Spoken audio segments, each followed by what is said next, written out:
Some homes rely on explosive bursts of cleaning to stay afloat, while others seem to have a built-in purification system, always maintaining a state of lightness and transparency. The difference here isn't a contest of physical strength, nor is it some form of ascetic self-discipline. It is a design of behavior rooted deep in the subconscious, a psychological game quietly woven into the fabric of daily life. In the mindset of many Japanese households, cleanliness is never a specific task to be checked off a list. It is the natural byproduct of countless tiny actions stacked together. The brilliance of this system lies in its effortless feel, yet it is so rigorous that chaos finds no place to take root. Today we are not talking about cleaning tricks like how to scrub a floor, but rather deconstructing a cognitive model that reduces mental drain and visual noise, reducing that spatial burden born from indecision. No matter which city you live in, no matter if your home is large or small, these logics remain powerfully universal. Because at their core they are not about interior design, but the behavioral psychology of the physical world. Let us walk through these 10 underlying logics of a refreshed home to see how structured habits replace high-intensity labor. 1. The single-touch rule. In Japanese living philosophy, there is an unspoken understanding: when an action ends, the object involved must return to its home immediately. This is not called a rule, it is called a closed loop. When you take off a coat, the finish line isn't when the fabric leaves your shoulders, but the moment it is placed on the hanger. When you finish a cup of tea, the moment doesn't end when the cup is empty, but when it is rinsed and put back in its place. This habit addresses what psychology calls the Zeigarnik effect. Those unfinished tiny tasks act like hooks constantly pulling at your attention. Clothes piled on a chair are not just clutter, they are constant reminders of things left unresolved. When you close the loop in that very moment, objects do not enter a state of drifting.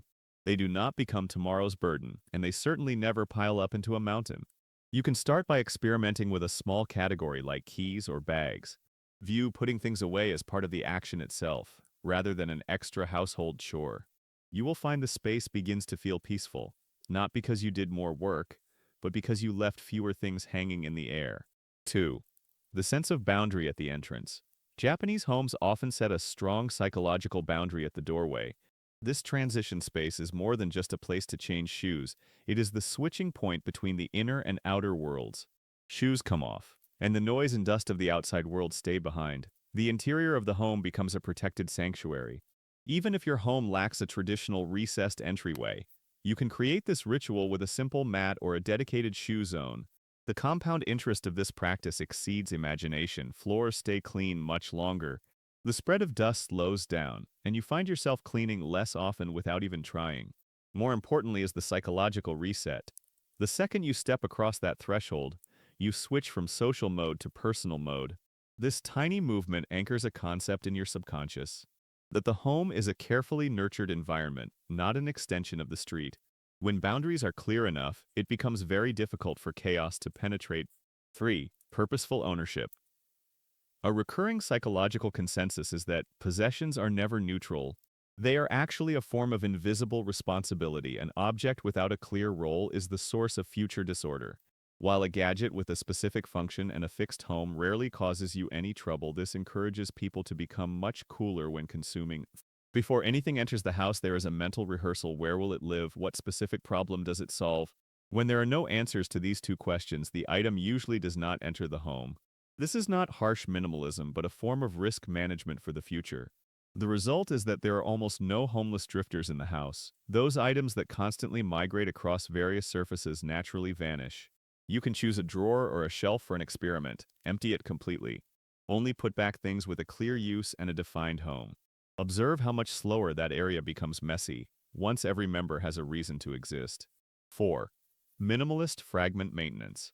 Instead of waiting until the house is unbearable to perform an exhausting deep clean, it is better to use those nearly imperceptible fragments of time for micro-maintenance.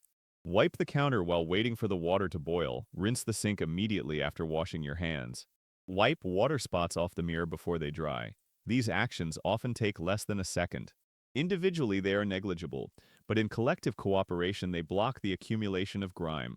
This aligns perfectly with the scientific logic of habit formation, attaching tiny movements to existing routines.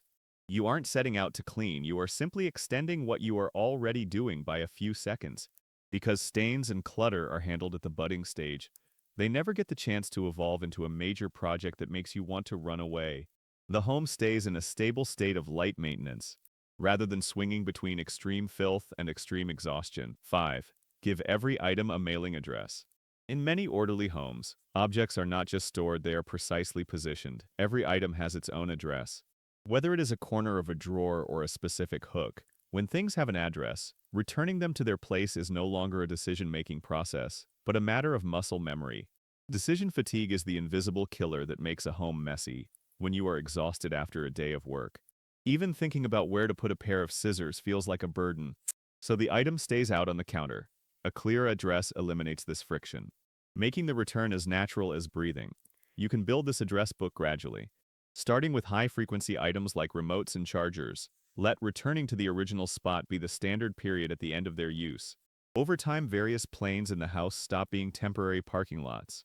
Tidying transforms from a burden into an instinct. 6. Develop the vertical dimension of space. In environments where space is limited, establishing vertical thinking is survival wisdom. Walls are not just blank backgrounds, they are potential shelters. Hooks take care of bags and coats. Shelves allow the countertops to breathe again. When items rise up from the floor and work surfaces, two things happen. First, cleaning becomes incredibly simple, because there are no obstacles to move around. Second, the room feels larger visually, because the areas where the eyes most often rest remain clear. Vertical storage is not just for expanding capacity, it is for a sense of visual order. Things arranged vertically and clearly visible are less likely to be forgotten or bought twice. Even adding just a few hooks can change the operational logic of a room. The goal is not to fill every wall, but to relieve the pressure on those horizontal surfaces that easily gather clutter. 7. Dynamic reset during cooking. In smart kitchen logic, cooking and cleaning are not two independent stages, but a dance where the two are intertwined.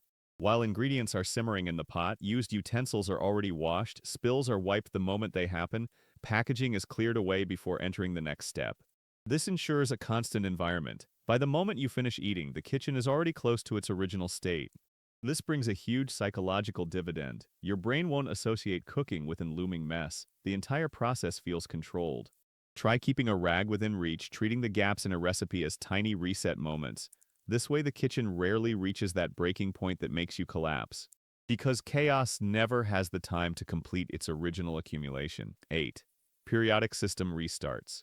In addition to daily fine-tuning, you need a planned review. This is not an emergency cleanup, but a conscious check of storage logic and an audit of redundancy.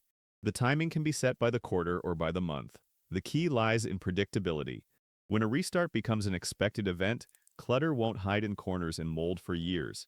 This kind of restart has powerful psychological efficacy. It brings a sense of renewal, clearing out items that no longer produce value even if life itself hasn't changed. You will feel a refreshing sense of regaining control over your life. You can try a seasonal experiment. Spend a day re-examining your storage areas, donate what you don't use, and polish the overlooked corners. Think of it as a periodic maintenance for the environment you live in. 9.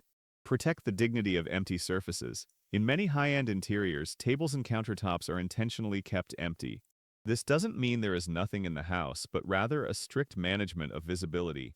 Open surfaces provide a resting place for the eyes while also making daily wiping a matter of seconds. When a countertop only holds a few carefully selected art pieces or plants, any clutter randomly dropped there will stand out like a sore thumb. This visual contrast reminds you to correct it immediately. You can choose one surface for a 1-week test, empty it completely. Leave only the things you must use every day. Feel the improvement in the sense of space, and how much the cost of maintaining that state has dropped. 10. Long-termism of quality over quantity. The final habit is about the alignment of cognition. The things you own should match your real life in the present, rather than catering to an imaginary version of yourself. Items that are used and appreciated stay. Items kept out of guilt or a vague sense of utility gradually leave. Fewer things mean fewer decisions, less storage pressure, and a lower chance of things being misplaced. The focus here is not the pursuit of emptiness, but the pursuit of clarity. When a home only carries your core values and daily habits, maintenance becomes exceptionally easy. You are no longer managing excess supplies, but looking after a lean and meaningful environment. Before bringing something new home, pause for that extra second. Rehearse its destination and frequency. That moment of insight can save you from years of trouble later on. A consistently tidy home never relies on a sudden rush of motivation, but on a system that makes chaos awkward and order natural. These logics show how tiny structural choices can shift the baseline of life, reducing accumulation, reducing distraction, reducing psychological wear and tear. You don't need to adopt them all at once. Even if you only try to change one or two, you will find the relationship between the space and yourself begins a wonderful chemical reaction. A peaceful home is not an achievement, but a set of continuously looping code. Tell me in the comments which one you will try first. If you want to understand more truly effective logic for self-care, the following content might be even more worth your reflection.